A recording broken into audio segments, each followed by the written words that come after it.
Oke guys, langsung aja kita bahas yang pertama itu sahabat-sahabat Shockbreaker.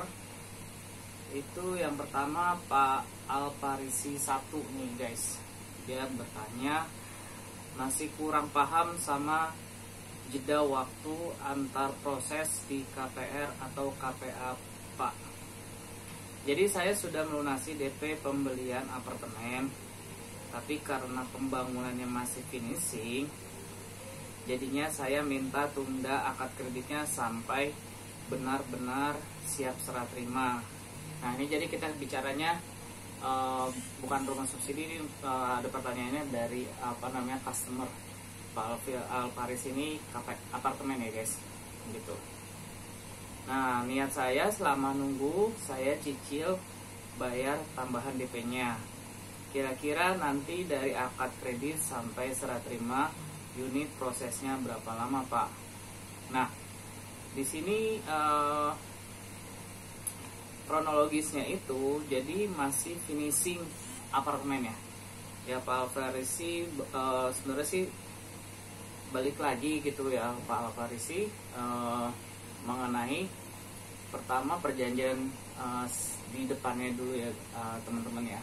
Jadi dari apartemen itu sendiri sebenarnya ada tahap finishingnya memang agak lebih lama daripada rumah. Tapi sebenarnya masalah lama atau enggaknya balik lagi ke dana ya guys gitu. Biasanya developer itu terbentur enggak dananya gitu. Kalau misalnya dia punya dananya untuk pembangunan ya biasanya cepat. Tapi memang agak prosesnya agak lebih lama karena memang ini apartemen bukan rumah.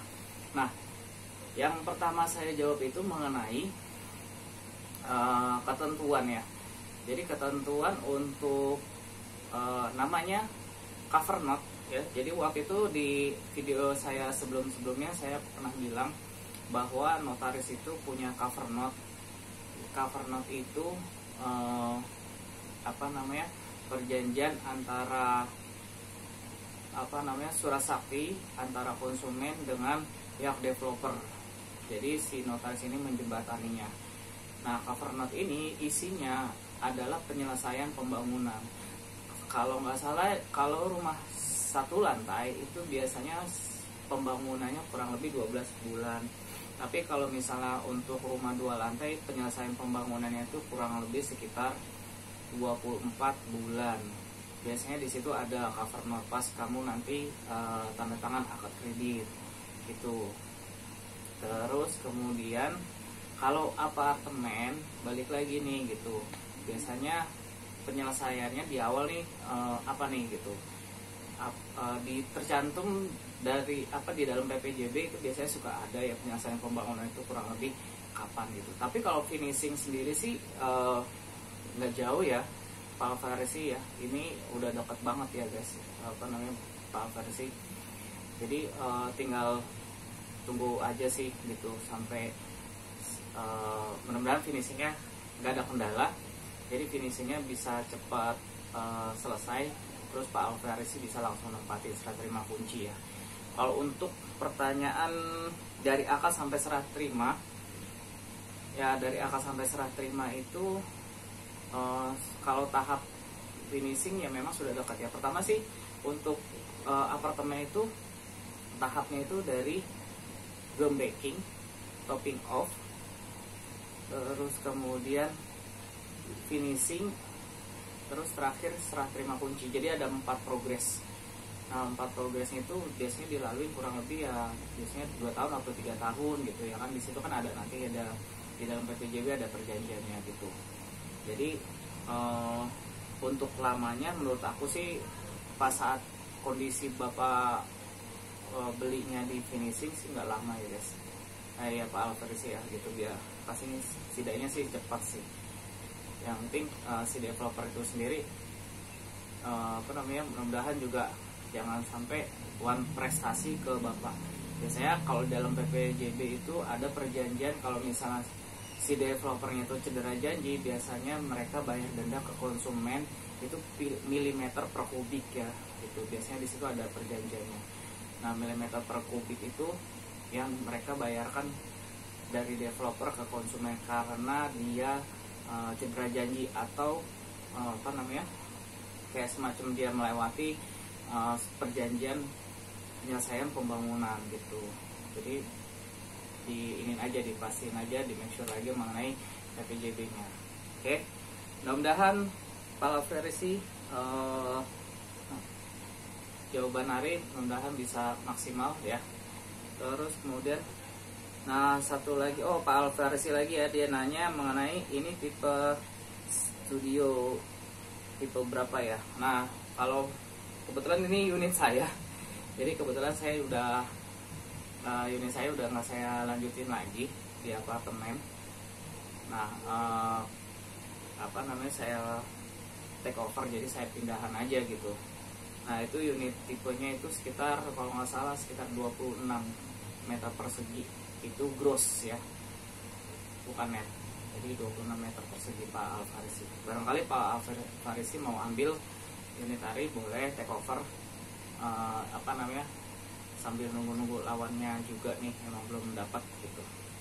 Oke ya gitu Pak Alfarisi, mudah-mudahan jawaban Ari memuaskan, bisa maksimal buat Pak Alfarisi. Terima kasih. Kemudian ada pertanyaan lagi.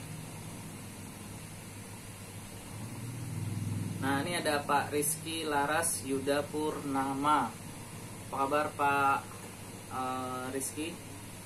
Jadi pertanyaan ininya, Bang Ane udah serahin berkas ke marketing dan katanya udah diantar juga ke bank penyedia KPR-nya.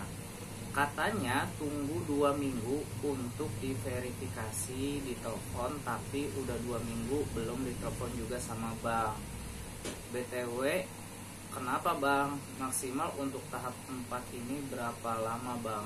Nah, jadi biasanya ini kalau misalnya berkas itu apa namanya, dari pengalaman Ari juga memang kendalanya itu di situ biasanya sih, sering banget itu emang. Jadi ada miskomunikasi sama berkas gitu, itu udah sering banget gitu, karena memang ya itu dia apa namanya, berkas itu yang banyak itu kan biasanya kita tumpuk-tumpuk ya gitu.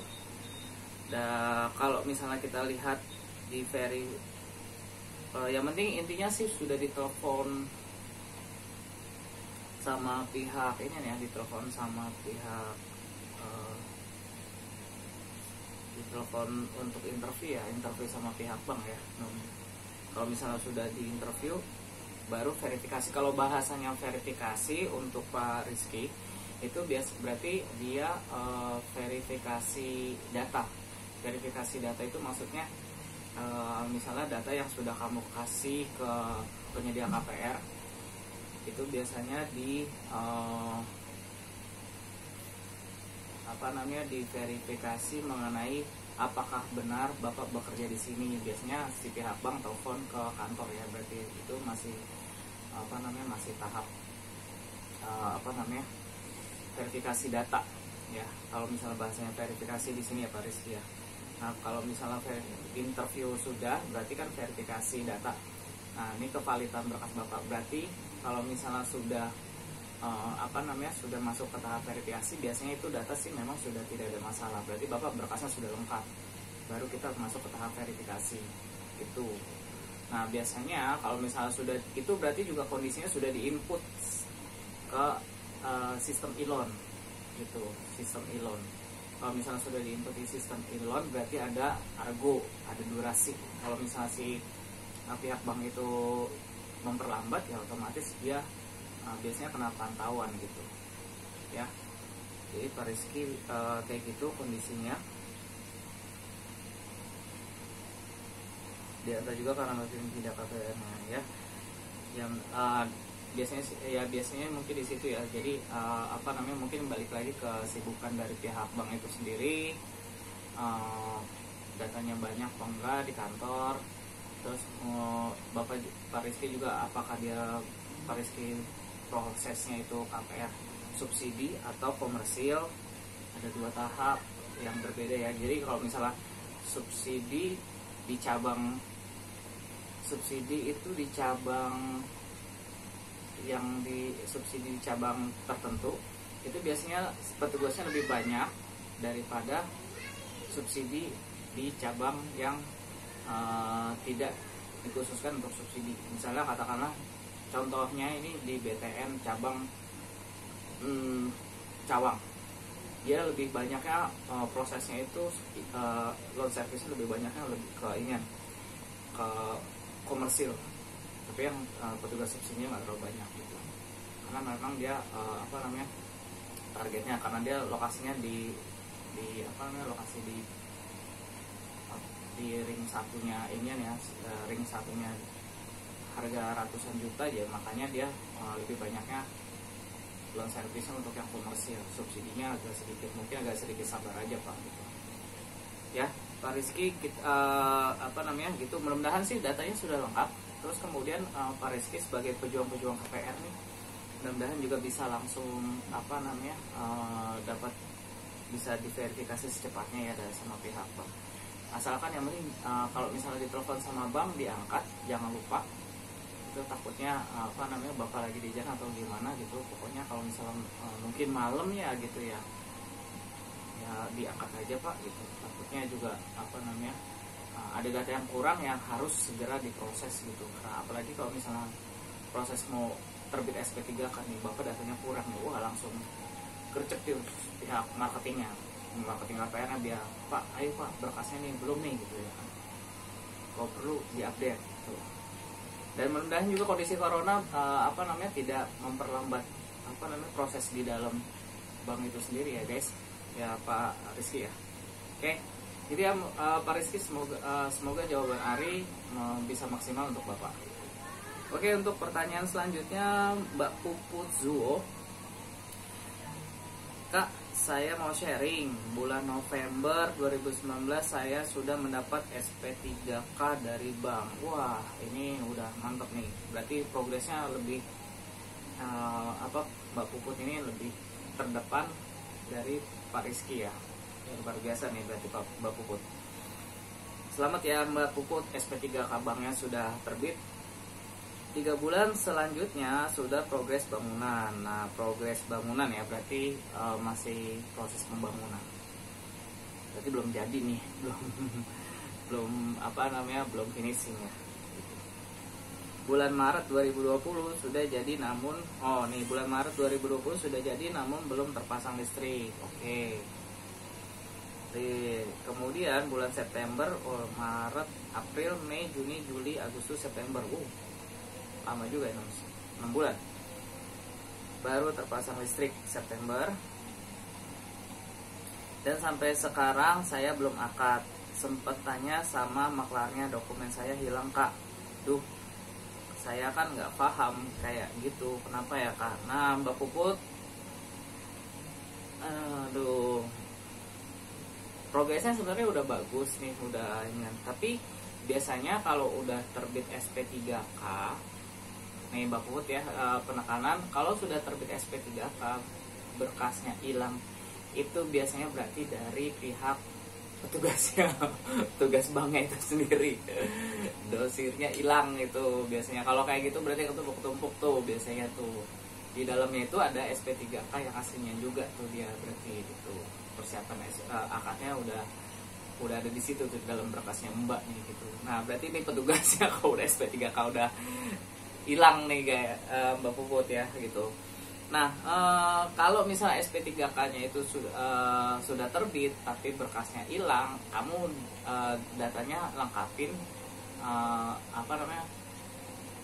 lengkapin lagi aja gitu. Karena memang kalau misalnya nanti sebenarnya, gini, kalau misalnya si pihak SP3K udah ada, itu biasanya mereka kan scan di sistem Elon. Mereka scan berkas Mbak semua, mau itu form KPR-nya, terus kemudian KTP, KK, NPWP, ya kan, surat nikah kalau misalnya udah nikah, surat keterangan kerja, slip gaji, rekening koran, SPT mungkin kalau ada, ya kan, itu di scan semua gitu. Biasanya masukin di sistem Elon. Nah berarti mereka sudah punya tuh. Jadi sebenarnya Mbak Puput nggak perlu ngelengkapin berkas lagi, minta aja di scanin aja gitu. Kalau misalnya emang berkasnya hilang, katakanlah ya udah di scan aja di situ.